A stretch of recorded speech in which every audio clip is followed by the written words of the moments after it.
Good morning, everyone. Can you hear me? Good morning, Doc. Yes Yes po. Hi. Okay, so before we start our lecture for today, I'd like to check the attendance first. So kindly open your cameras and say present when I call your name.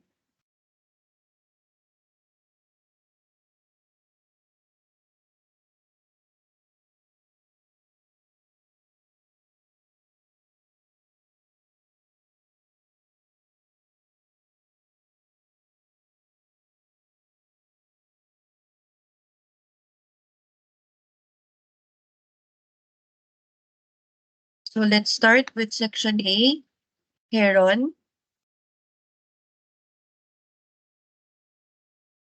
Adeline Heron. Isha Borromeo. Present po, Doc.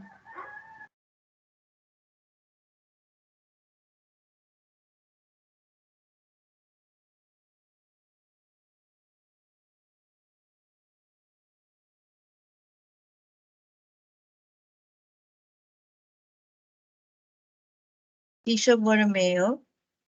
Present po, Doc.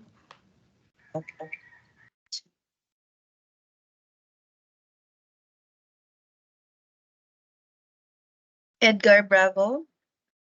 Present po, Doc. Eunice Calliope. Present po, Doc. Juan Ferido. Present po, Doc. Evangelista.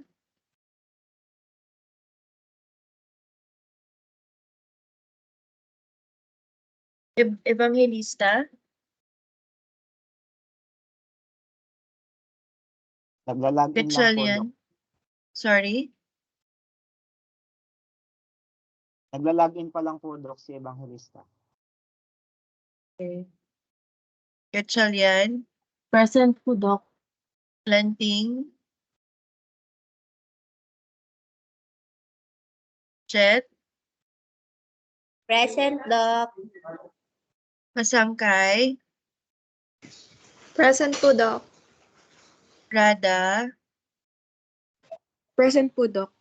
Zobieto. Present po, Doc. Nandiyan na si Jake. Present po, Doc. Okay. How about Miss Heron?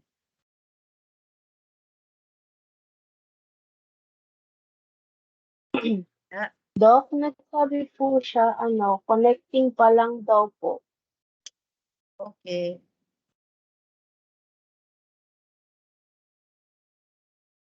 Start with the other section.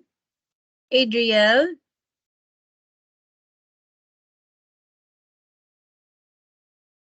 Wait lang, guys.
Okay.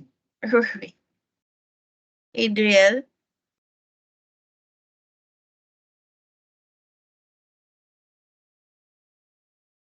Mikel. Present, Doc. Kirk. Present po, Doc. Bolong. Present, Doc. Ohia, Present po, Doc. Cass, Present po, Doc. Derry, Present po, Doc. Diaz,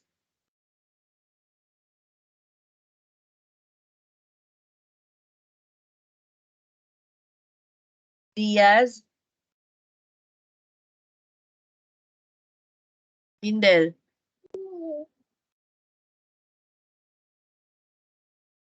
Dulce, Present po.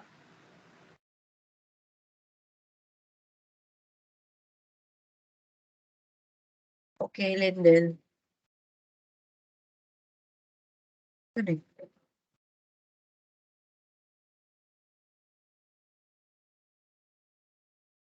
Felix, Present po, Doc. Fernandez, Present po, Doc. Dalisan, Present po, Doc. Levantino, Present po, Doc.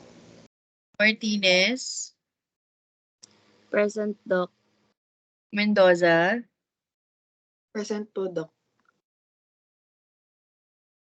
Nakwa, Present, Doc.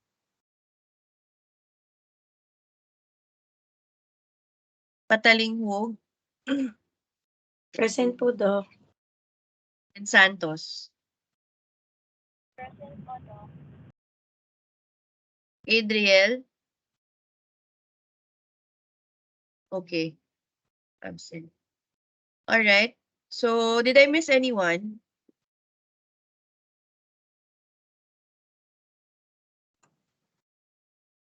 Doc, Miss me, Gago? yes What po. section are you? A.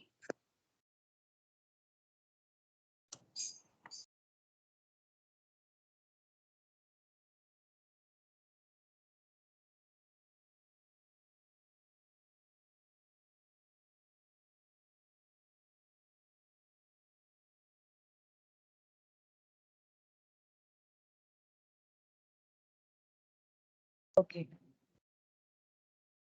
All right. So again, I'd like to remind everyone to please keep your cameras open while we have our lecture for today. I know I already sent the PowerPoint of chemical methods of plaque control, but I would like to discuss it pa din. So for today, we're going to have two topics. First one is chemical methods of plaque control and non-surgical scaling.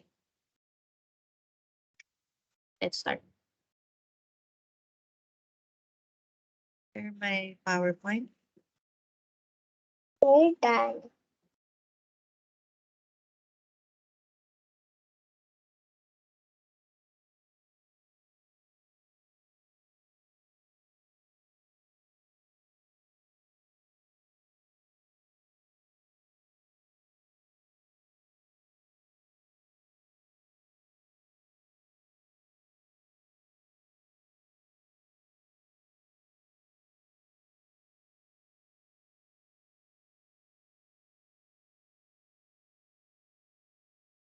Guys.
Oh.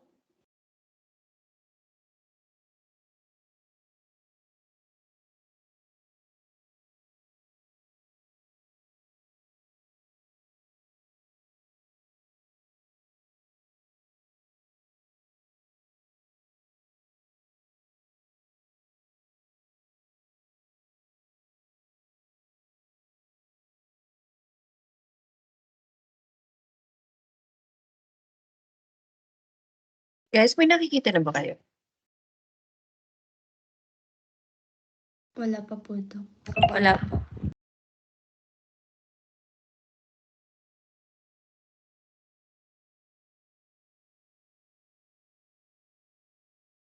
Wait lang.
Okay, so we're already finished with mechanical methods of plaque control. Today we're going to talk about chemical methods of plaque control. But just a review, no? When we say mechanical methods of plaque control, what do we mean?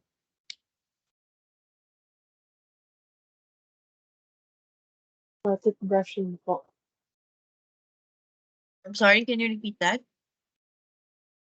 Toothbrushing po, Dok. All right, so the first and the main method that we used for mechanical um the main mechanical method of plaque control is toothbrushing. But aside from that, we also have other aids that we use for plaque control. Can you give me other examples? Flossing po, Dok. Okay, sa isa po tayo, wait lang. Miss Calliope? Dental flossing po. Okay. So we use dental floss in cases wherein the papilla is what? Miss Dok, wala po Calliope? kayong sounds, Dok. Hello? Naririnig niyo ba ako? Yes po, Doc. So Miss Calliope, in what cases do we use dental floss? What should be the configuration of the dental papilla?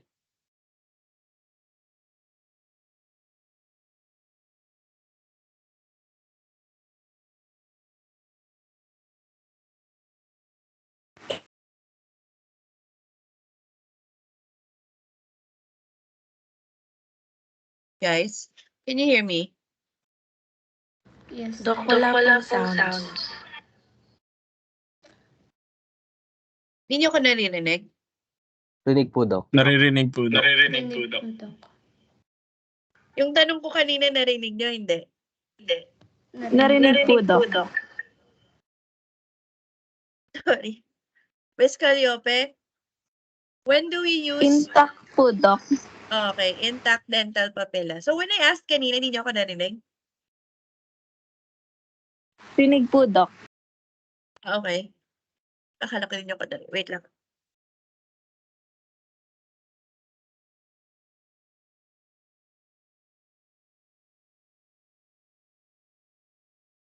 So for intact dental papilla, we use dental floss. What other aids do we use for plaque control? Keisha. Interproximal brush, Dok. Sorry, interproximal brush. When do we use interproximal brushes, Keisha? Dok, if there's furcations, Dok. Furcations. What else? And Dok, if a patient has orthodontic appliances or undergoing... What else? How about the shape of the ano? If you relate it to the shape of the interdental papilla. Cone shape. If there's Bone shape? What term do we use? The block triangle, Doc. Yes, pag may black triangle segmentation, ibig sabihin, the papilla has significantly receded already. Okay?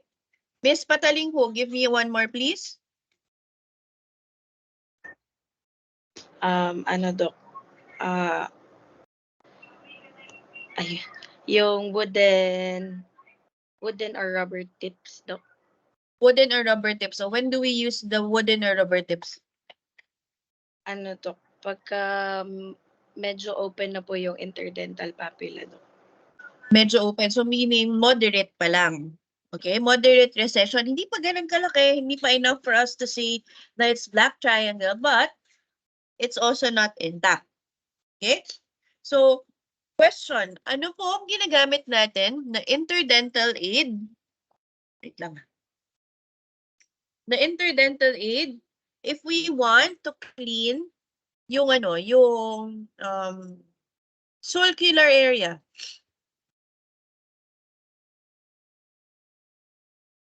What interdental aid do we use? Yung pwede nyong i-run through sa sulcular area. Dental floss po, Doc. Sino yun? Calliope po. Hindi po dental floss. Toothpick po. Single. Sorry? Dental toothpicks po. Ano daw? Dental toothpicks po, Doc. Ah, yes. So it's the wooden or the rubber tips. Okay? Thank you, Miss Getchalian. So, yung root tip, root tip pick tuloy, sorry.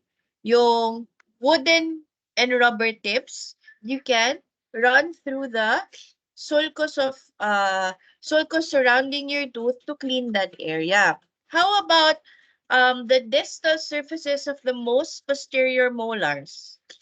What do we use for cleaning that? Tufted brush. Sino yun? Mikel po. Mikel? So, Mikel, ano yung tawag doon? Single tufted brush, Doc. Okay, single tufted brush. That's correct. So that's what we use for cleaning the distal surface of the most posterior molar. So whether it's maxillary molar or if it's the mandibular molar, we can use that. And then sa aling type of patient pa natin nire-recommend yung single tufted brush? What type of patients?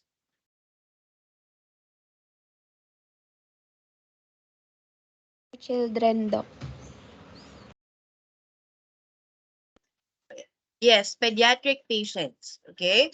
We also recommend parents to use single tufted brush so they can brush the teeth of their children individually.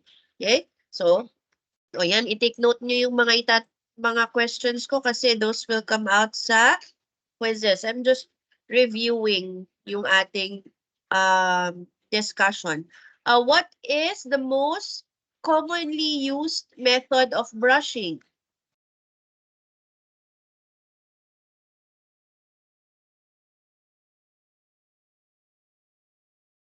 Ano yung pinaka-common na method natin ng pagbabrush?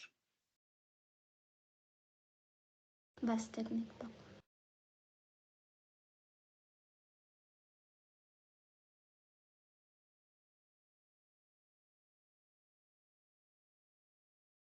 Uy, ano yung pinaka-common method ng pagbabrush? Brushing po, Doc.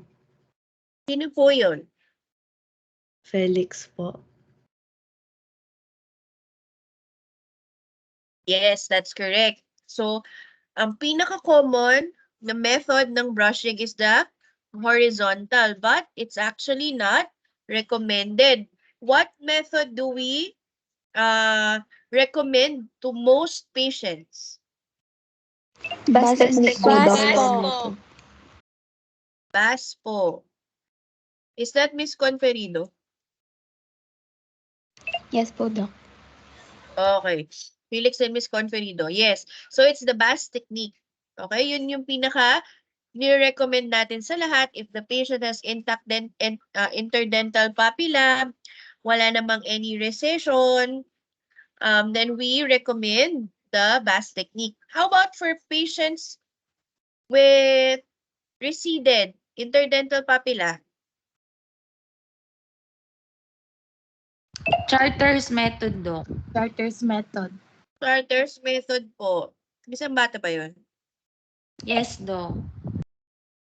Okay. So, depende sa morphology ng gingiva ng pasyente, yung recommended natin na brushing technique. Hindi siya one patient, one brushing technique. Depende, minsan iba yung sa harap. There's a different technique for the upper, for the lower, for the anterior, for the right side, for the left side. So it's different depending on the morphology of the patient. Okay? Ano naman yung tool that we use for cleaning or yung mga ni-recommend natin for patients with braces as well as patients with fixed bridges? Irrigation device, Doc. Sino po yun? Masangkay po. Tangkay po. Okay, so irrigation devices have pressurized, pressurized what?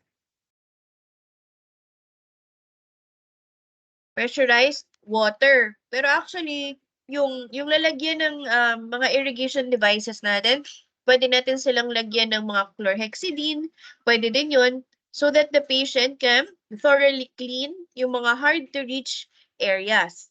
Okay? How long naman dapat daw nagbabrush? 2 to 3 minutes po. Sino po yun? Diaz, Doc. Okay, Diaz. And then, how often naman daw po dapat nagbabrush? Twice a day. Twice a day po, Doc. Okay. Is that Miss Patalinghog? Yes po, Doc. Okay. So, twice a day for patients. Patients should brush their teeth twice a day. 2 minutes every brushing. Pero actually, in studies, pero mga nagsasabi na every 48 hours, once every 48 hours is actually sufficient. But only in controlled experimental studies. Okay, so wag malilito ha. So now let's begin with our lecture for this morning. The first one is chemical methods of plaque control. So sige nga, review tayo. What is the etiological factor of periodontal disease? Plaque po. Okay, thank you, Ms. Diaz. So, plaque ang culprit, plaque ang may kasalanan kung bakit nagkakaroon tayo ng periodontal disease, as well as what other disease? May isa pa.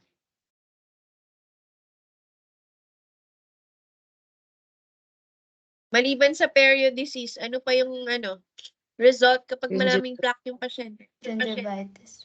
Gingivitis, Doc. No, that's periodontal disease. Periodontal disease is gingivitis and periodontitis. What else? What kind of disease pa? Most common disease in all. Caries po. Thank you, Miss Zobieto. Okay. Huwag niyong kakalimutan yung caries. Doc, nasa perio lang kasi yung utak namin. Okay. So, caries and periodontal diseases are both caused by plaque. Saan ba gawa yung plaque? Diba sa bacteria? Okay? So, it is said that bacteria, if you use antimicrobials, that's what's going to kill them. Okay? Bacteria plus antimicrobials equals killing of the bacteria. So here, ito pong nasa second picture. Ay, so sa first picture, you see, nakikita nyo ba yung pointer ko? Hindi. Ito. Kita po, Doc. Okay. So here in the first picture is the same as the picture in the previous slide. It's saying that bacteria plus antimicrobials is enough to kill the bacteria. Pero nakikita niyo dito, sad yung picture. Ano ibig sabihin nito? Ito yung mga pasyente na sinasabi na, nag-toothbrush ka na ba? Hindi po, Doc, pero lagi po ako nagmamouthwash. Okay. So, ano nangyayari? Is it enough? No, it's not enough. Kaya nga, ang question natin dito, is it enough? The answer is no. Tingnan nyo, sad pa rin yung mga ngipin. Okay? Kasi, the antimicrobials are not enough to kill all the bacteria. Anong kailangan? We need both mechanical and chemical plaque control. Okay? So, hindi po enough the mga patient ay mag-mouthwash lang. Hindi pwede na hindi na lang ako magtutoothbrush ngayong gabi, magma-mouthwash na lang ako, okay na yun. Okay? So, mechanical disruption plus interdental cleaning aid plus antimicrobials, yun yung requirements in order for us to have good plaque control. Okay? So, Doc, bakit po kailangan na may toothbrushing pa? Nagma-mouthwash naman po. So, this is the answer. The biofilm harbors etiologic bacteria and is protective enough to resist penetration of substances like rinses and mouthwashes. Wait lang guys.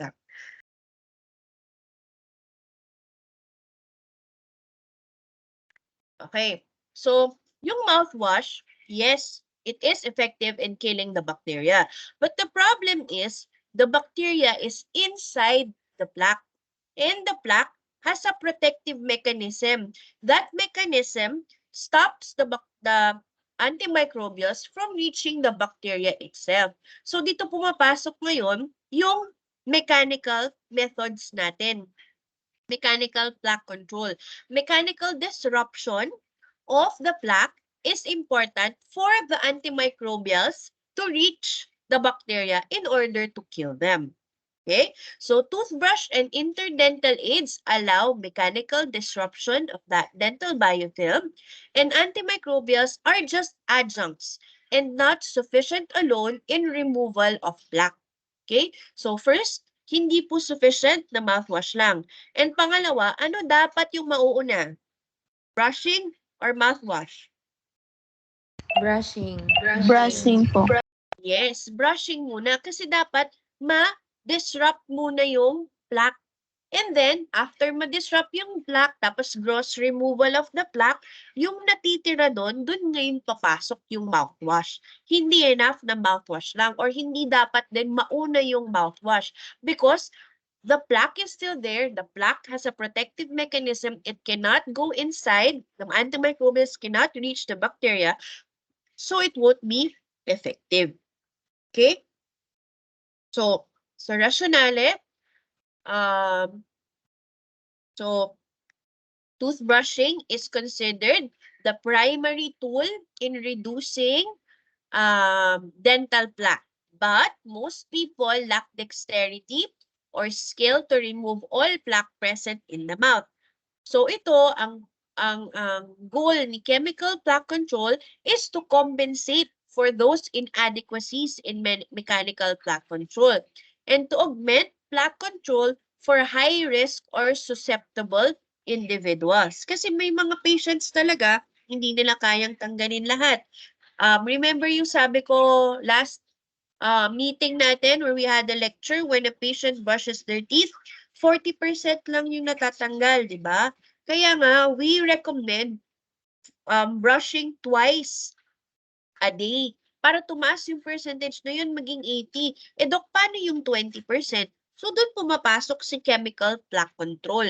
Doon na dapat nagma-mouthwash yung patient to remove the remaining 20%.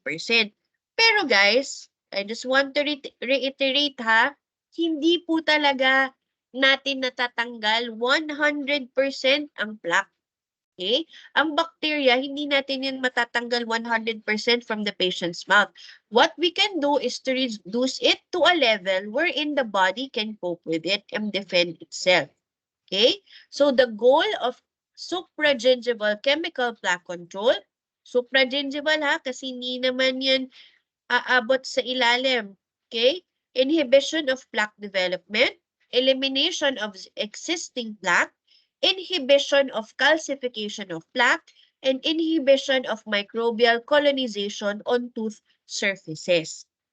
So, ito pong goal na to, ito rin yung magiging basis natin kung yung mga ginagamit bang mouth rinses are good mouth rinses. Dapat they inhibit plaque development, they eliminate existing plaque, dapat they prevent the calcification of plaque para hindi maging calcular deposit kasi kapag naging calcular deposit, the patient won't be able to remove that anymore. Okay? Inhibition of microbial colonization on tooth surface. So here is a list of the ideal properties of a mouth rinse. Okay? It eliminates pathogenic bacteria only. Dapat mga bad bacteria lang. Okay? We have good or healthy bacteria in our mouth. So, dapat yon hindi nila napapatay. Prevent development of resistant bacteria. Resistant bacteria, these are bacteria na kahit anong gamitin nating antimicrobials, hindi sila namamatay. Okay? Exhibit substantivity. Later on, we will discuss what substantivity is, but just to give a preview, dapat yung mouth rinse nila, kahit for example, ngayon nila i-rinse, then idudura, after they spit it out, it's still releasing its active component in order to kill the bacteria in your mouth. Even if nadura na yung mouth rinse. Okay? So it's continuously effective. Safe to the oral tissue at the concentration and dosage recommended. Syempre, very important. Reduces plaque in gingivitis. Inhibits calcification of plaque. Again, bakit gusto nating ma-inhibit yung calcification of plaque? So that the patient can still remove it. Kasi once it's already calcular deposit, they won't be able to remove it. And one more thing, ano ba yung calcular deposit? What kind of factor is it? It's a what? Kapag may calcular deposit na. Plaque retentive. It's a plaque retentive factor. Very good, Kisha. So, yung plaque retentive factors, it encourages more plaque formation. So, lalo ngayon, magkakaroon ng inflammation ng gingiva. Okay? So, those are two reasons why we need to inhibit calcification of plaque. Next, it should not stain teeth or alter taste. No adverse effects. Easy use and inexpensive. Syempre, if you want your patients to use mouth rinses every after brushing, syempre dapat hindi siya ganun kamahal. Kasi kapag mahal, hindi bibili ng pasyente. Diba? Okay. Criteria for using antimicrobials. So, ito na yung substance. Ability of an agent to be bound to the pellicle and tooth surface and to be released over an extended period of time with the retention of its potency. So, dapat yung ingredient ng mouth rinse pwedeng mag-bond dun sa pellicle or dun sa tooth surface. Tapos, even after the patient spits out the mouth rinse, there's a continuous or extended release of the active ingredient. So the potency is retained. Okay? Next is stability. Chemical breakdown or modification may occur during storage, especially at elevated temperatures. Again, kapag bumili ang pasyente, syempre minsan yan bibili nila malaki. Kasi alam nila, araw-araw nila kailangan. Dapat, it's chemically stable. Pag nilagay nila sa CR nila, tapos medyo magtagal doon, dapat hindi mag-iiba yung composition ng mouth rinse. Okay? Next is penetrability. It must be able to penetrate deep into the formed plaque matrix. Okay? For it to be able to be effective, it must be able to penetrate deep inside the plaque matrix to reach the bacteria. And next, syempre, low toxicity. Any agent that is used for prevention or treatment ng oral diseases must have low toxicity. Okay? Any questions so far?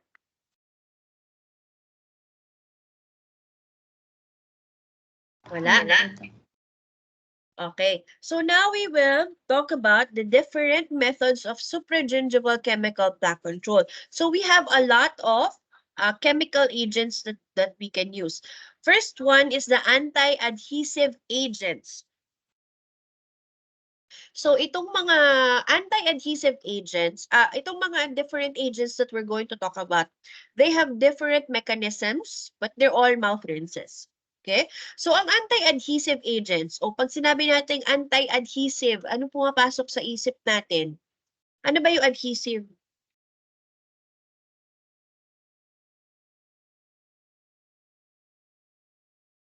Ano yung adhesive? Attachment, Doc. Parang Attachment or pagdikit, di ba? So anti-adhesive agents, ito yung mga nagpe-prevent na dumikit yung mga bacteria that forms plaque. So they act at the pellicle surface to prevent the initial attachment of the primary plaque-forming bacteria. O ano nga yun? Primary bacteria, initial colonizers, natatandaan nyo pa? Streptococcus. Anong klase? Gram-negative bacteria. Negative agad. Positive. Positive, pero ano yun? Streptococcus? Mutants. Hindi agad mutants. Initial colonizers pa lang tayo. Sanguis, di ba? Okay, yun yung unang-una. Tapos may, naku, nalimok. Perio 1 pa po kasi yun eh. Perio 2 na po tayo.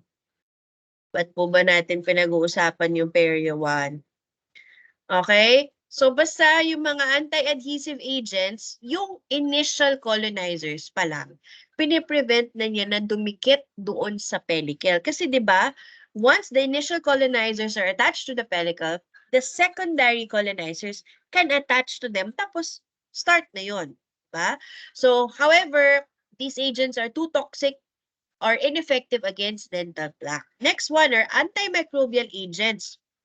So, these actually kill the bacteria that are present in the plaque. And ang example nito is chlorhexidine, which is one of the most commonly used and prescribed mouth rinses.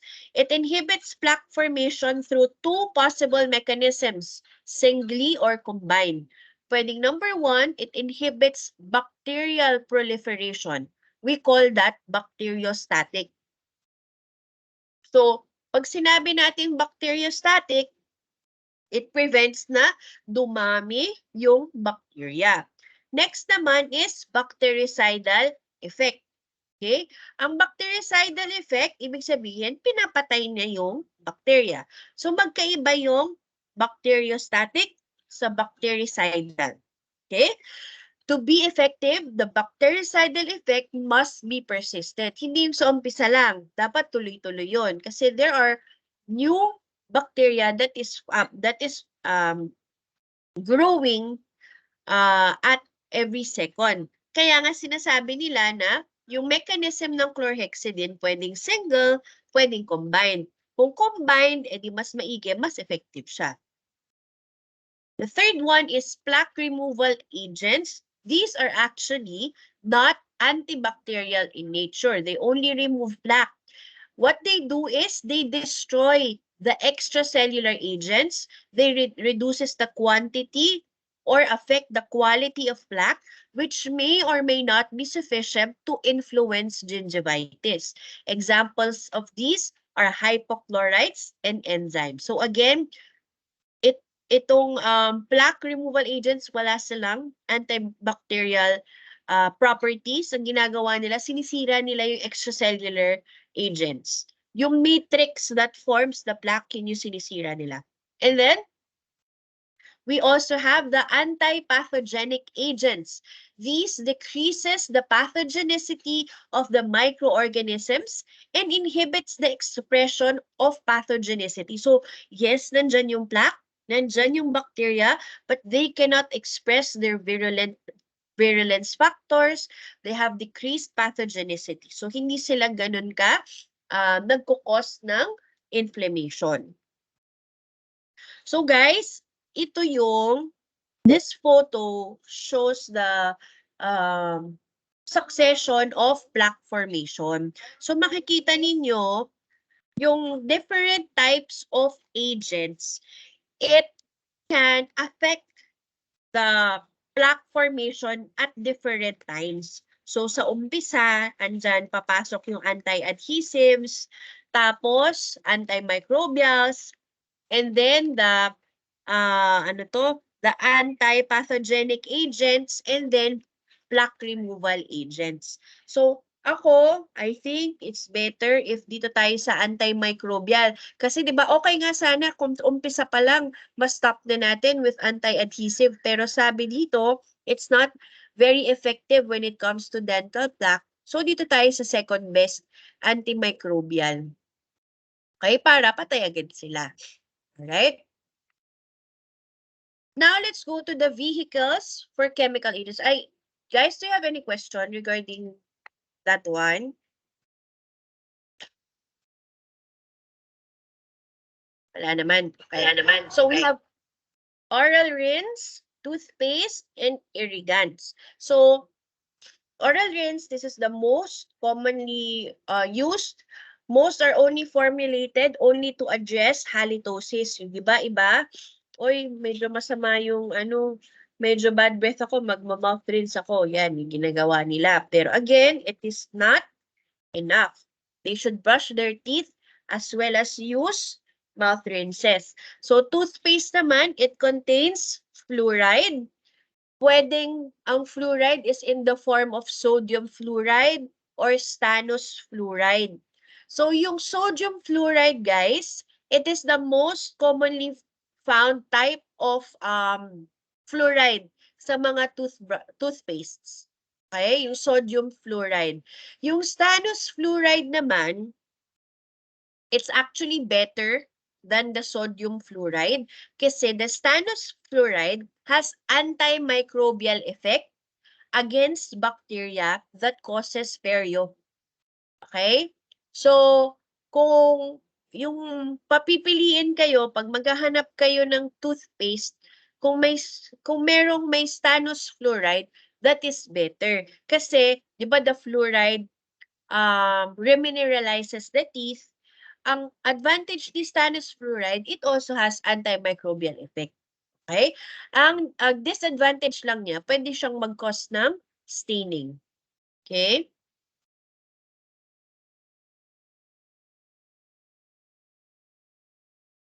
Next, triclosan. Triclosan has antimicrobial properties, pero ang alam ko, very few na yung gumagamit ng ganitong ingredient because there were studies published na it has a toxic impact to the gut microbiome, yung mga bacteria sa tiyan. It can induce colitis. Okay? So, since 2019, yung Colgate, hindi na sila, gumagamit ng triclosan.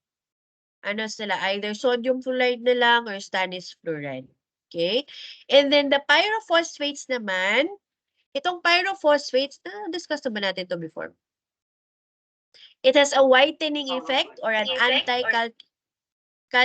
anti-calcular effect. Okay? So, it prevents the plaque from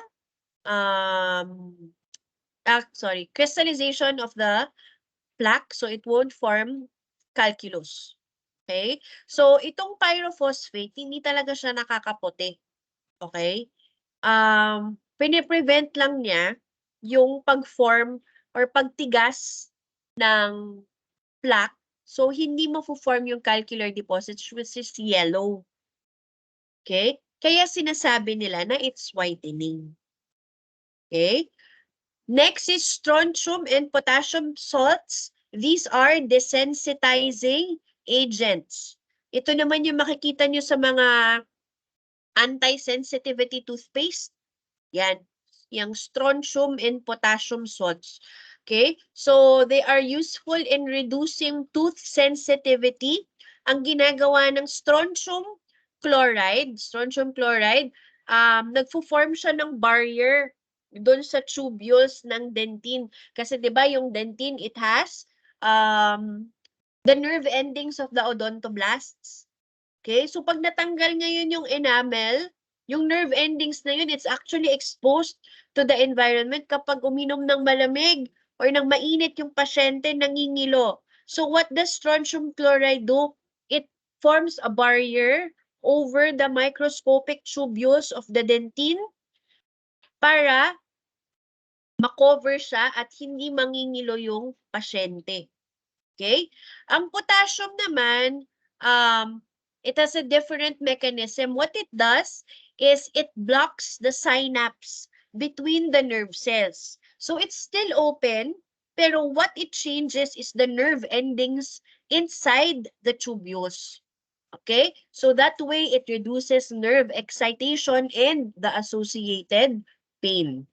Okay? So magkakaiba po ang mga toothpaste, hindi po sila pare-parehas. Alright? We have specific types of toothpastes for specific purposes. If ang patient ninyo has perio, pwedeng toothpaste with stannous fluoride ang ating ibigay kasi nga it works, it's antimicrobial against bacteria associated with perio. Kung yung patient nyo nagtutoothbrush, vigorously nagtutoothbrush, then you can give them a toothpaste na may strontium or may potassium salts. Okay? Or kung yung patient ninyo parang calculus former talaga siya, ang dami yung calculus palagi kahit naman regularly siyang scaling, then you give them something with pyrophosphates. Okay? So, it's good to look at the ingredients. Alright? Pagpunta nyo sa grocery next time, mag-spend time kayo dun sa yung sa toothpaste rack, basa-basahin nyo yung mga ingredients. You will know a lot about the toothpaste by just looking at the ingredients. So, now you know what these specific ingredients are for. Okay? Third one is the irrigants. So these are designed to spray water under pressure around teeth. Only removes debris with little effect on plaque deposits. So ito guys, ito yung nilalagay natin sa, ano nga yung sinabi ni ano kanina? Isang bata ba yun? Hindi. Nalimutan ko, sino nagsabi? Yung, ano tawag doon? Irrigating devices daw. Irrigating device. So, tingnan mo. Si Miss Patalinghog pala nagsagot kanina nun. Irrigating device. So, these are the products, solutions that we give to diplomat na. Charge. Wait lang guys.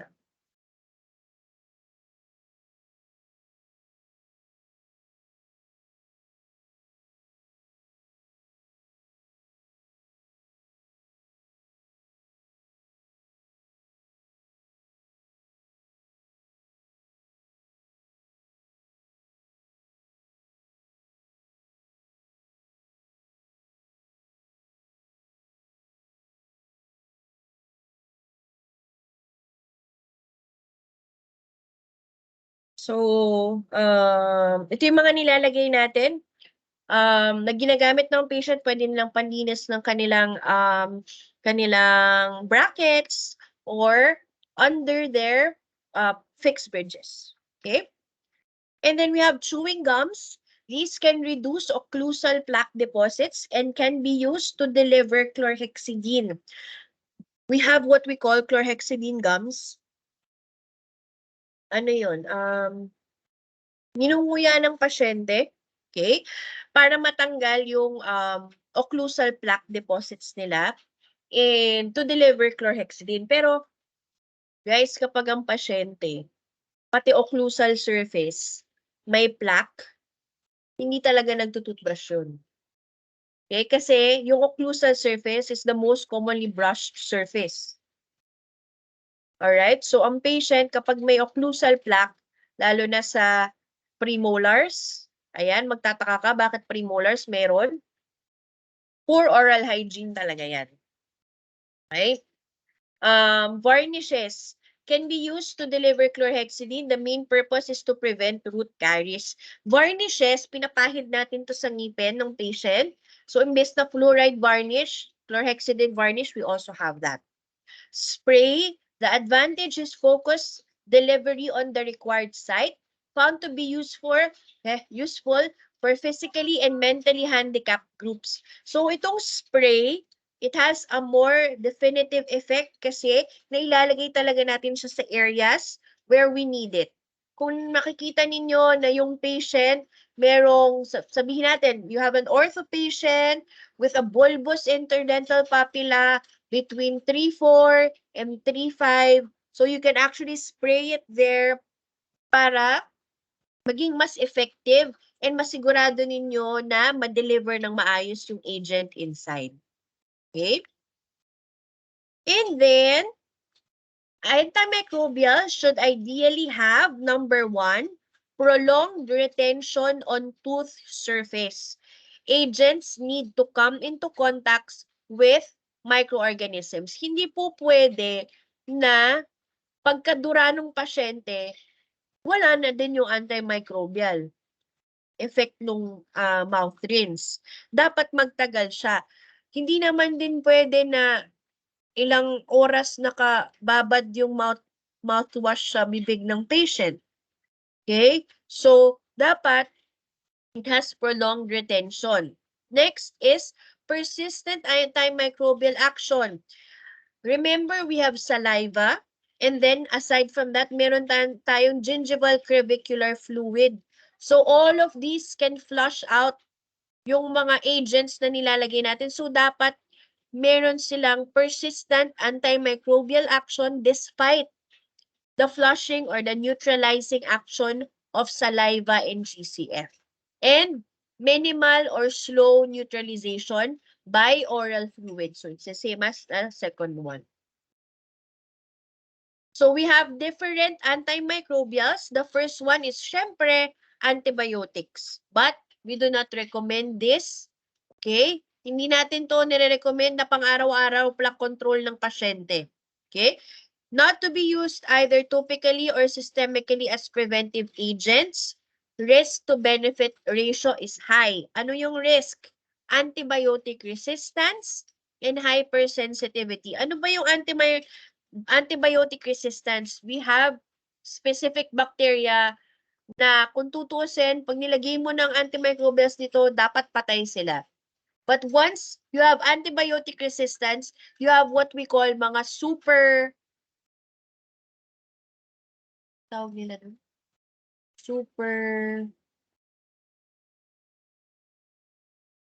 Narinig ko yun sa Chicago Med. I forgot na. Basta, in essence, parang they're stronger bacteria. So when they're given the antibiotic that's supposed to kill them, they resist that and they persist. And in some cases, sobrang resistant nila, the patient can die kasi wala nang magbigay na antibiotic sa kanila. Okay? And then the second group is the enzymes. The second type of antimicrobials are the enzymes. Meron tayong dalawang groups. The first group is plaque removal agents. Again, they are not antimicrobial. They just disrupt the plaque matrix, thereby dislodging the bacteria from the tooth surface. Examples are dextranases, mutanases, and various proteases. They have poor substantivity and may cause mucosal erosions. The second group naman enhances host defense. So we have the glucose oxidases and the amyloglucosidase. The third one, wait lang guys.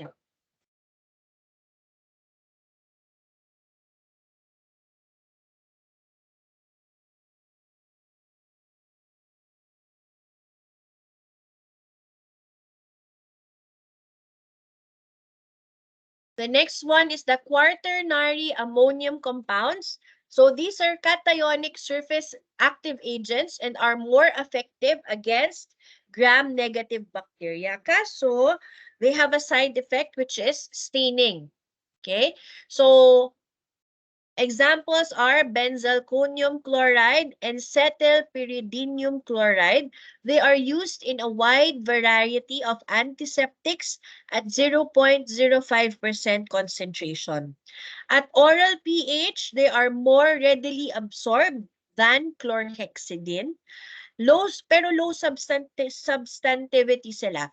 3 to 5 hours. For 3 to 5 hours after silang ma-rinse, after that, they lose their activity once absorbed or rapid desorption. Next are the phenols and essential oils.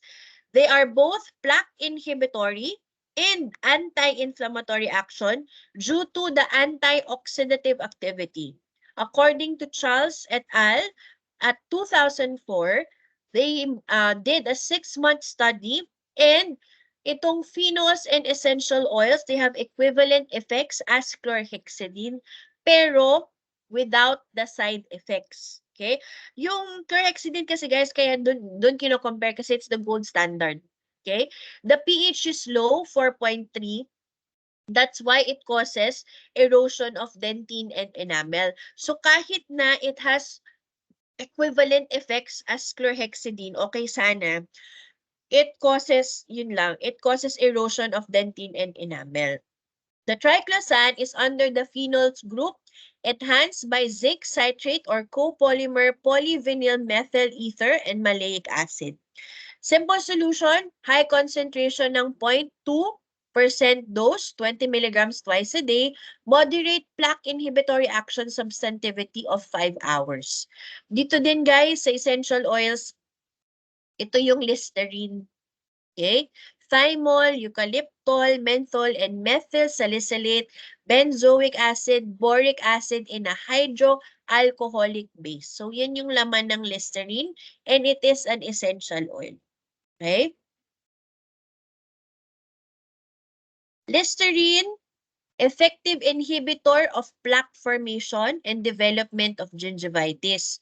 Kapag ang ginamit ng patient is a high concentration, it can disrupt the cell wall of the bacteria. Pero in low concentrations, it just inhibits bacterial enzyme. Okay? The effectivity of Listerine is actually questionable. Okay? Studies show that it will only have positive effect if it is used in conjunction with mechanical methods and if it is used for a long time. Hindi pwede na once or twice a week lang, it won't be effective. Dapat sunod-sunod and siguro mga roughly 2 to 3 months and then it will be effective. Okay? Next, we have natural products. So, nandyan yung sanguinarine. These are structurally related to alkaloids. It increases precancerous lesions up to 10-folds even after cessation. So, that's why it's no longer used. And then, we have the tea tree oil. Saan ba natin narinig yung tea tree oil? For skincare ba yun? O basta yun. Tea tree oil for gingival inflammation. And then we have the oxygenating agents. These are the disinfectants, hydrogen peroxide. The effervescence of oxygen kills the anaerobes. And peroxyborate, these are used to treat acute ulcerative gingivitis. Hindi po porket nandito yung hydrogen peroxide, sasabihin nyo na sa patient nyo na pwede nilang i-rinse yun, ha? These are not commonly used anymore because of undesirable tissue changes, because it masks the true condition of the gingival tissues, and it does not remove plaque. Okay, so we don't use that anymore. And then we also have detergents, sodium lauryl sulfate. These are antimicrobial action, antimicrobial activity, plaque inhibitory action, has moderate substantivity, but it cannot be used alone. And the last one is the bisbiguanate antiseptics. dito po pumapasok ang chlorhexidine digluconate, which is the gold standard. Okay? It prevents plaque from reforming, and the optimum concentration is 0.2%. There are other types, which we call alexidine and octanidine. Yung optimum concentration niya, guys, it's 0.2%. But there are yung mga available sa Mercury, sa supermarket, 0.12%. Okay? Orahex meron yan sa ano, sa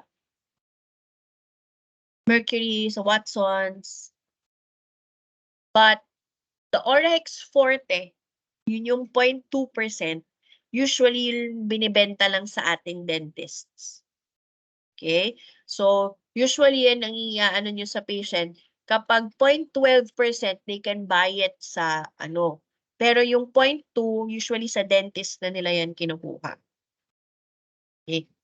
So, the mode of action of chlorhexidine, it binds strongly to the bacterial cell membrane.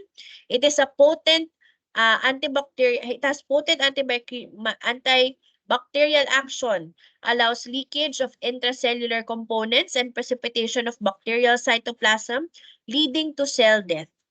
It readily absorbs to surfaces, including pellicle-coated teeth. So kahit may pellicle yung ngipin, pwede siyang ma-absorb. And it has persistent bacteriostatic action hanggang more than 12 hours. Kaya mataas yung substantivity niya. Okay? Slow release from surfaces, prolonged antibacterial effect. Okay, kaya gusto natin si chlorhexidine. So we have different vehicles for these products. Meron tayong rinses, meron tayong gel, sprays, and yung chewing gums. Okay? So chlorhexidine is used in dentistry initially for pre-surgical disinfection of the mouth and in endo for irrigation. Okay? We call this chemical toothbrushing since it prevents plaque formation. Si Lowe and Shiot showed that rinsing for 60 seconds twice a day with 10 ml of 0.2 chlorhexidine gluconate solution inhibits plaque regrowth and gingivitis. So this is very effective. Kaso guys, we have a limit to how long a patient can use this. Usually 2 weeks lang natin yan binibigay. Bakit? Kasi it has side effects. Okay? The first one is teeth staining. Nagkakaroon ng brown discoloration of teeth. So, pati yung mga restorations nila nagba-brown, pati yung dorsum of the tongue nagba-brown. Okay? That's why we do not give them for prolonged periods. Taste perturbation. Perturbation. Okay? Especially yung mga salty, hindi nila masyadong nalalasahan. Okay? It leaves food and drinks with a bland taste. Okay? And then, parotid swellings. Mukhang may mumps yung pasyente kahit wala naman. Okay? This is actually rare and inexplicable. Pero yun namamaga yung kanilang mga parotid. Okay? And then, oral mucosal erosions. Okay? Appears to be an idiosyncratic reaction and concentration dependent. So, kapag masyadong mataas yung concentration na binibigay, may mga patients na hindi hiyang sa ganun.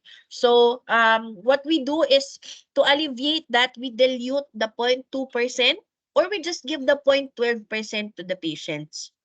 Okay? So, erosions are rare if ang gamitin ng patient is 0.12 na 15 ml. Okay? Again, guys, ang recommended natin usually is 0.2%, 10 ml. Alright? Sige, babalikan ko, 0.2%, 10 ml, 60 seconds twice a day. Inhibits plaque regrowth and gingivitis. So, yan yung prescription nyo sa patient. Pero, in most cases, if we want it safer, okay, mas okay kung ang patient ay 0.12%, pero 15 ml. Same pa din, 60 seconds, twice a day. Okay? Guys, ito pong prescription na to,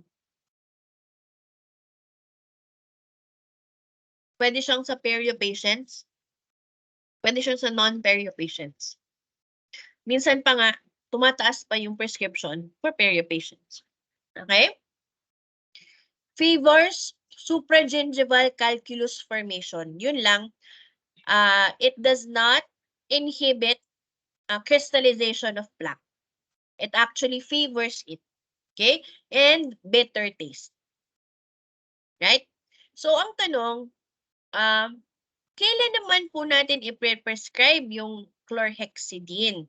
Okay? If yung patient just wants to have an adjunct for oral hygiene and professional prophylaxis, pwede yan after nyong i-ano yung patient, after nyong scaling and root planing, gamitin nila for 2 weeks.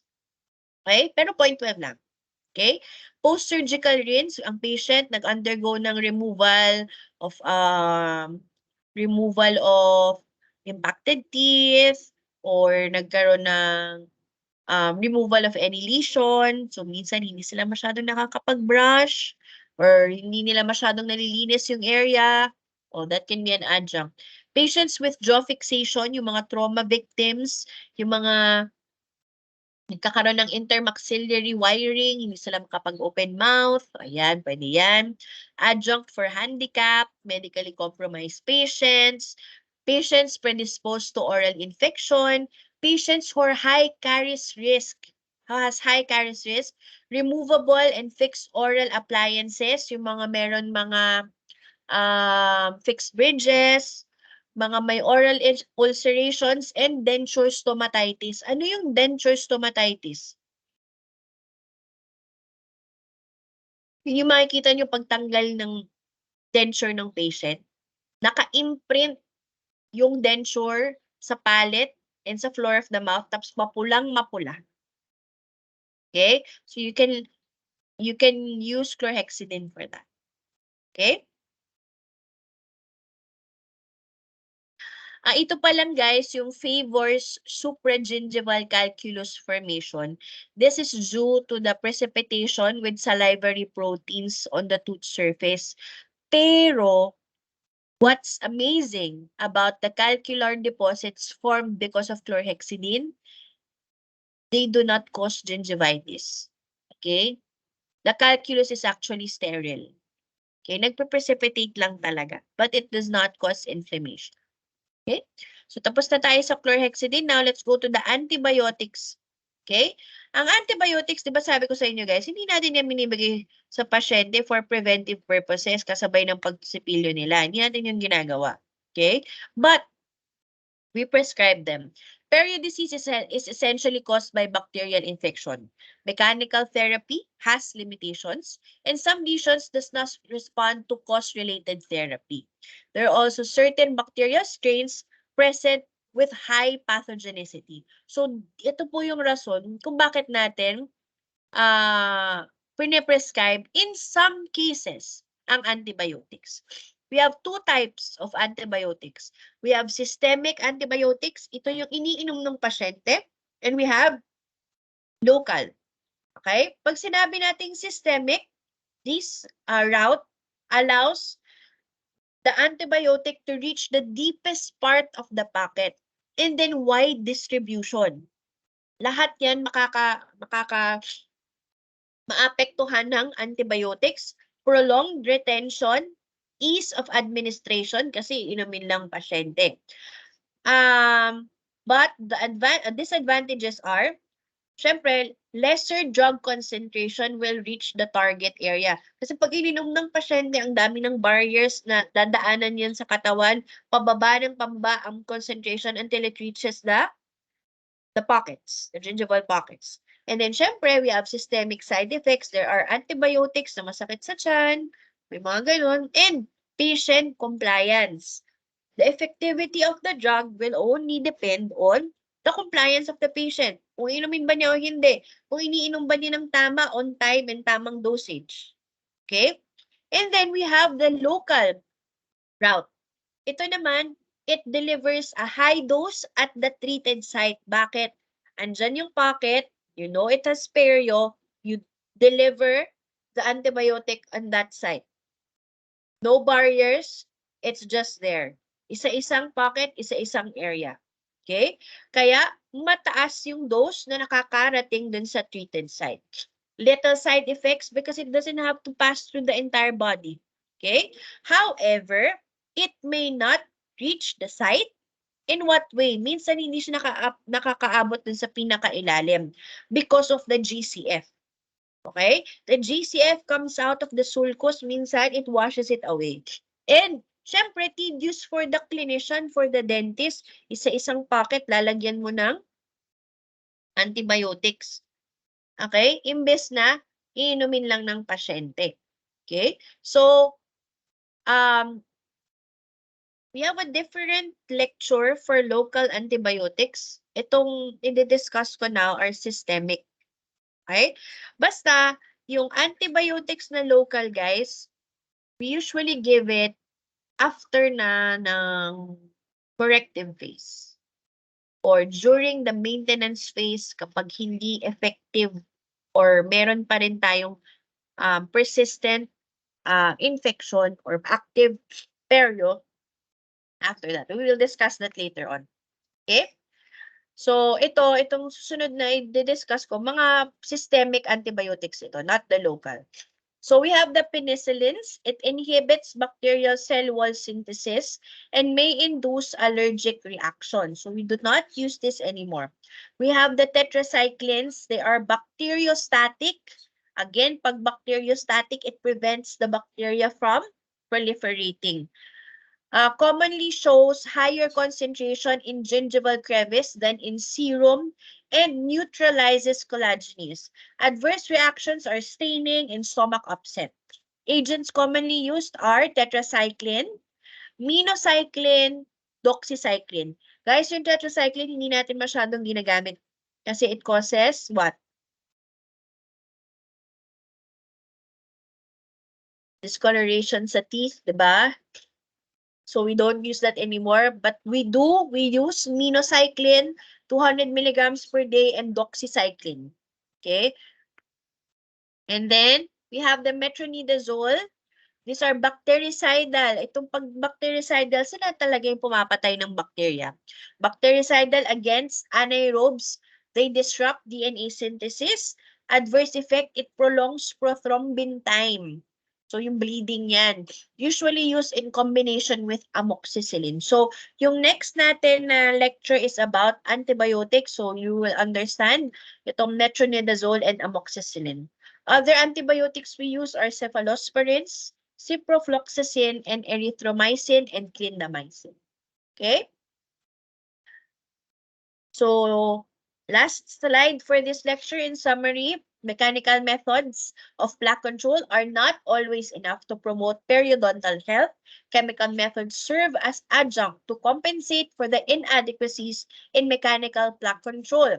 So, hindi lahat natatanggal ng mechanical methods or mechanical plaque control.